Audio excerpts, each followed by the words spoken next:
அனைவருக்கும் வணக்கம். நான் உங்கள் டாக்டர் நிஜந்தன் பனின்ஸ் ஹோமியோகேர்ல இருந்து.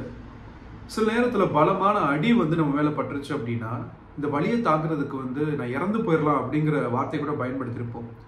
ஆனால் இங்கே வலி இல்லை அப்படின்னா என்னென்ன தொந்தரவுகள் உடலில் வரும் அப்படிங்கிற விஷயம் பற்றி தான் பார்க்க போகிறோம். சார்கோட்ஸ் ஃபுட், அதாவது நம்ம கால்களில் அதுலேயும் நம்ம பாதத்தில் அடிபட்டுச்சு அப்படின்னா எந்தவித உணர்வுமே இருக்காது. இந்த வலியே நம்ம உணர மாட்டோம். நம்மளுடைய அன்றாட வாழ்க்கையை தொடர்ந்து செஞ்சுக்கிட்டே இருப்போம். ஆனால் அதனால் ஏற்படுற பக்க விளைவுகள் என்னென்ன, அதில் முக்கியமாக அது வர்றதுக்கு காரணம் டயாபிட்டிஸ் தான். இது டயாபிட்டிக் ரிலேட்டட் நியூரோபதி அப்படின்னு சொல்லுவோம். நம்ம கால் பாதங்களில் நிறைய பேருக்கு உணர்வுகள் இருக்கும். ஊசி வச்சு குத்துற மாதிரி வலி, பாதம் ரொம்ப சூடாக இருக்கும். இதெல்லாமே நரம்பு சிதைவுகள்னால ஏற்படுற ஒரு பிரச்சனை.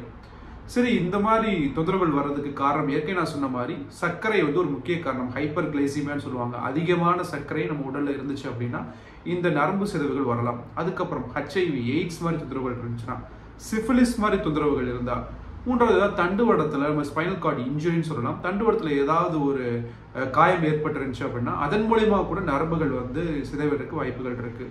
இதோட அறிகுறிகள் முக்கியமா என்னன்னு பார்த்துட்டோம்னா, நம்மளுடைய கால் பாதங்கள்ல ஏதாவது சிவந்து காணப்படும், சூடா இருக்கும், வலி ஏற்படும், வீக்கம் ஏற்படும். அதை காட்டிலும் ராக்கர் பாட்டம் ஃபுட் அப்படின்னு சொல்லுவாங்க. அதாவது நம்மளுடைய கால் நடுவில் ஒரு ஆர்ச் வடிவத்தில் இருக்கும். இதற்குனா நம்மளை சீரை நடக்க வைக்கிறதுக்கு ஒரு முக்கிய பங்கு வகிக்குது. ஆனால் இந்த ராக்கர் பாட்டம் ஃபுட்ல என்ன ஆகும் அப்படின்னா அந்த ஆர்ச் சிதைவடைஞ்சு கீழே போய் அந்த இடத்துல ஏதோ ஒரு பந்து மேலே நடக்கிற மாதிரி நம்மளுக்கு ஒரு ஃபீல் ஒரு உணர்வு இருக்கும். அதுக்கப்புறம் நம்மளுடைய ஆங்கிள் ஜாயிண்ட், கணுக்கால் அதோடைய அமைப்பையே மாற்றி அமைக்கக்கூடிய வாய்ப்புகளும் இதுக்கு இருக்கு. அதுக்கப்புறம் டோன்னு சொல்லப்படுற இந்த விரல்களும் உள்ள மடங்கி மாறிக்கிடும். சரி, இந்த மாதிரி மாறினதுக்கு அப்புறமும் இதுல வலி இல்லாத காரணத்தினால நம்ம தொடர்ந்து நடந்துகிட்டே இருப்போம். அப்படி நடக்கும்போது என்ன ஆகுதுன்னா, நம்மளுடைய வெயிட் எடையை பேலன்ஸ் பண்றதுக்காக நம்மளுடைய விரல்கள் மடங்கி மடங்கி அது ரொம்ப சுருங்கி உள்ள மடங்கி ஒரு மாறக்கூடிய ஒரு மாற்றமடைந்த ஒரு கால்களை இது மாற்றமடையுது. மாற்றமடைந்த கால்களோட நம்ம தொடர்ந்து நடக்க நிறைய டேமேஜ் நம்ம காலில் ஏற்படும். சில நேரங்கள்ல இதை ஆம்புடேட் பண்றது, அதாவது வெட்டி எடுக்கிறது கூட அதுக்கு வாய்ப்புகள் அமைஞ்சு கொடுத்துரும்.